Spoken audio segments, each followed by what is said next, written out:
Hello everybody, this is going to be a overview of week 3, so we're going to go over the vertebra, the thoracic cage, and then also the pectoral girdle. Alright, so we have our axial skeleton, which is shown in tan. So the axial skeleton is composed of the bones along the central axis of the body. That involves our skull, our vertebral column, and then also our rib cage here, our thoracic cage.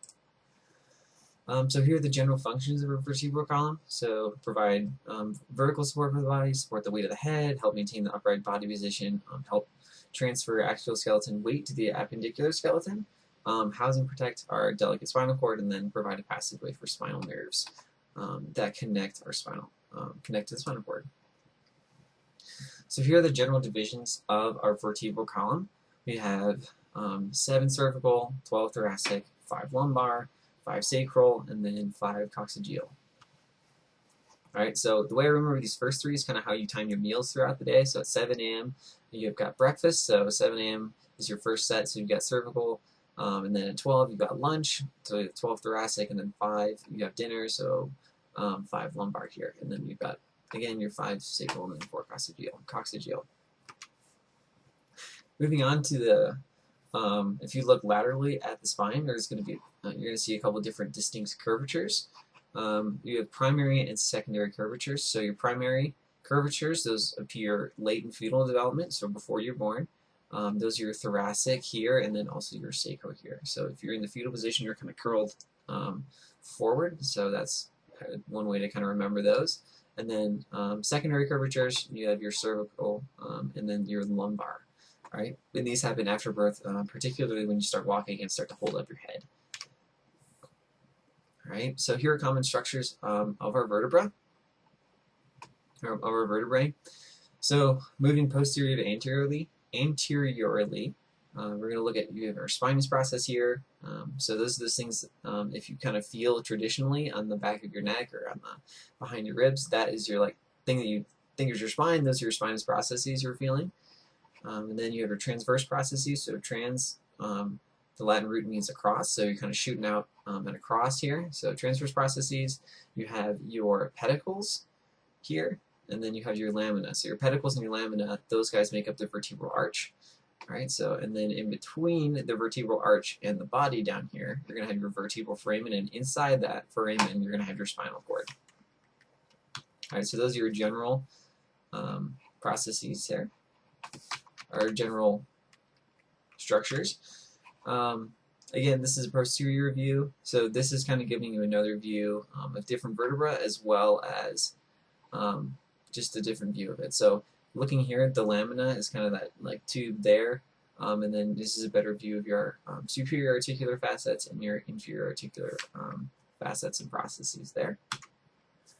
This is a lateral view, so looking at the side of it, here's your pedicle again, that just kind of sticks out. And then you have your intervertebral foramen, so inter means between, vertebral means vertebra, so between vertebra, and then the foramen means hole. So this is where your spinal nerves are going to kind of come out of there. And again, inferior articular facets and processes. So here's an important slide. These are your general characteristics of your cervical vertebra. You have a body, transverse foramen, and then over here, instead of a singular bifid process or singular spinous process, you have kind of a bifid process. So it kind of bifurcates or splits into 2 down at the end, and that's a very distinct feature of our cervical vertebra. Here's a lateral view, and then over here we have just kind of general characteristics. I encourage you to kind of look over those. Alright, so not all cervical vertebrae fit into these nice little categories here, as you'll see in a second here. So your first one, C1, it's called Atlas. So in Greek mythology, Atlas was the dude who was holding up the earth. So this is going to hold up your head, so another round object here. So, and then your skull is going to articulate with the cervical vertebra via C1 on the superior articular facet here. Alright, and you're going to notice from the last slide, we said that cervical vertebrae have bodies. So the only one that doesn't have a body is your C1, and you'll see why in a second. So you have your lateral masses, and then you have two kind of arches. So you've got your anterior arch, so facing towards the front of your body, and then your posterior arch facing towards the back. Sorry. And then you've got your posterior tubercle. So those, and then on the side, transverse processes are way out to the side instead of sticking kind of out diagonally. And then you have your transverse foramen. Okay, and then nerves are going to run through those transverse foramen as well. Okay, so the axis is C2. So this one looks a little different than the other ones as well. So you have your spinous process down here. This is a bifid spinous process here. Lamina, pedicle, transverse foramen, kind of how you normally would. And then your superior articular facet is up here, and it takes up a good chunk of the superior portion of C2 here, our axis. All right, so the dens is this kind of bony projection that sticks up and through that hole where the body normally would be in C1. If we look over here, that's kind of how you're able to swivel your head back and forth. Okay, so that's this joint right here. All right, so another special kind of vertebra would be your vertebra prominens. So the vertebra prominens is kind of your transition from your cervical vertebra into your thoracic vertebra. So this still here is a cervical vertebra, but it doesn't typically have a spinous process, and it's typically a lot longer than your other cervical vertebra here. All right, but still note that it does sometimes have that transverse process, or the transverse foramen that goes through there, just like the other cervical vertebrae do. All right, so moving down, so we have our next set of vertebrae, which is our 12 thoracic vertebrae. So you're going to have your body, your superior articular facets, and then your spinous process, and then your costal facets. Okay, so your thoracic vertebra, where your ribs are going to be articulating with. All right, and then here's a kind of lateral view. So another way that I kind of look at these kind of look like giraffes. Right, so you've got like the long nose and kind of the ears and the horns. And these ones, so your lumbar vertebra, kind of look like moose. So moving on down your spine, your lumbar vertebra are next. These guys are typically thicker, chunkier, and our spinous processes aren't like as sharp as our thoracic vertebra are. All right, and then these ones still have all of the same like your general characteristics. All right, superior articular facets, body, spinous processes, etc. All right, so after your lumbar vertebrae, we're moving on down to our sacral, or our sacrum. So we have a couple of different things here. So if you notice, these vertebrae are fused, okay? So these fuse after puberty, and they're typically finished fusing between the ages of 20 and 30, all right? So when they fuse, they're going to create these transverse ridges here.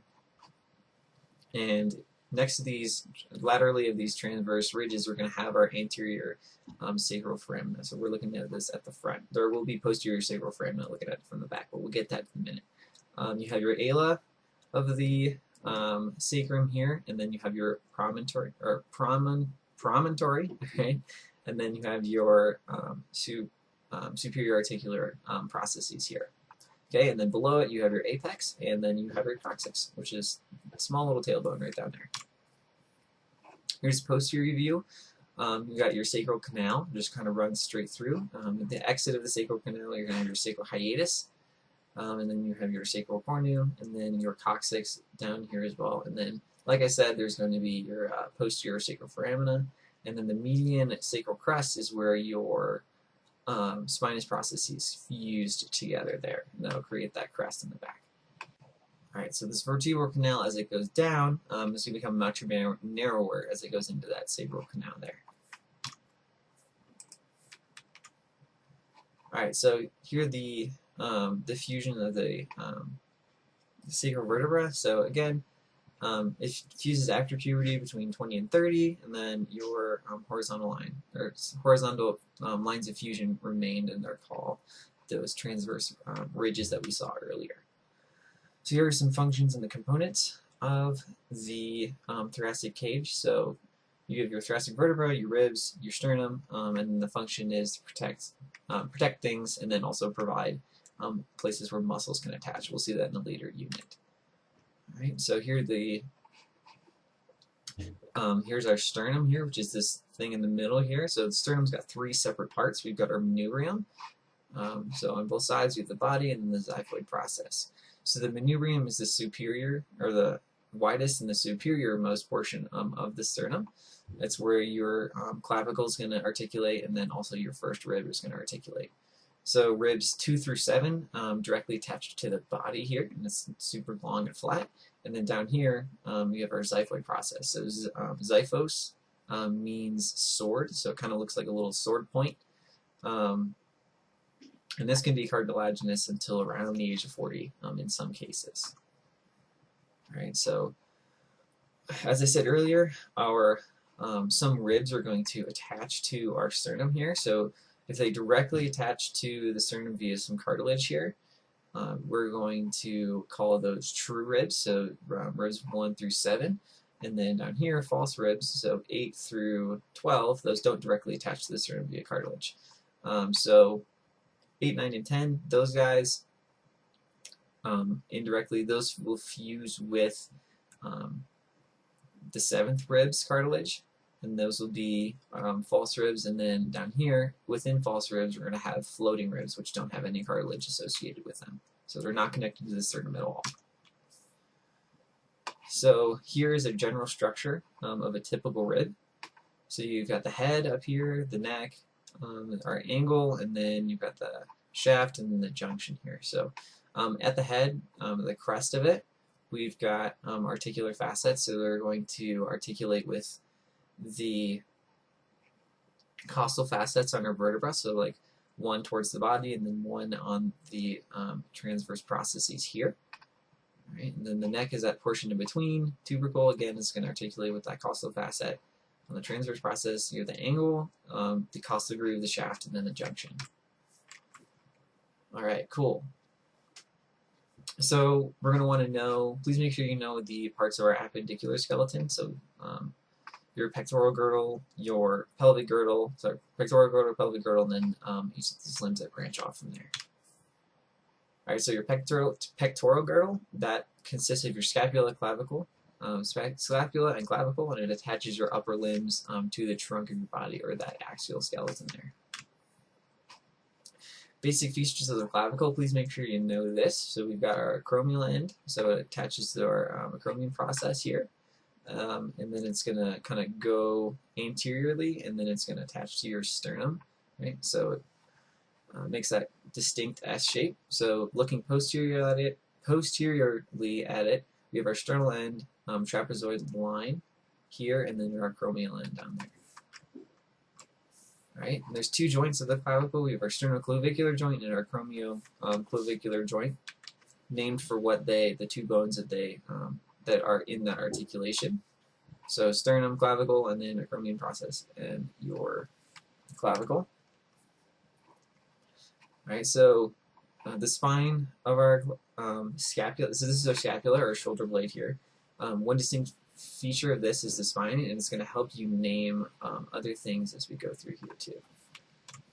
All right, so as I said, it's going to help you name things. So supraspinous fossa, right? So supra, above, spine, so it's above the spine, and it's a fossa, so it's a depression. So even if you don't memorize these names, you should be able to figure it out just based on the features that you see. So this one is below our spine, and it's a fossa, right? So it's a big depression. So infraspinous fossa, and then underneath our scapula here, in between the ribs and the scapula itself, is our subscapular fossa. All right, so under scapular and then fossa. So we have our glenoid cavity here. That's where your humerus or your arm connects to it. The upper part of your arm connects to your scapula there. Here are the different parts and borders. So you have your superior angle, inferior angle, medial border. So again, medial is on the inside, lateral border, and then you've got your lateral angle over there as well. All right, so looking at laterally, you have our glenoid cavity. Again, that's where your humerus sits. And then our supraglenoid tubercle. Okay, so tubercle is like a small little round bony projection here. And then glenoid cavity, and then above. Sorry. So same thing here. And then infraglenoid tubercle, lateral border there. Your acromion, your coracoid process.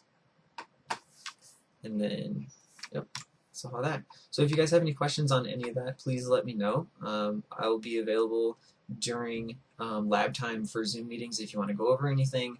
Or if not, just email me any questions you got. Thanks. Bye.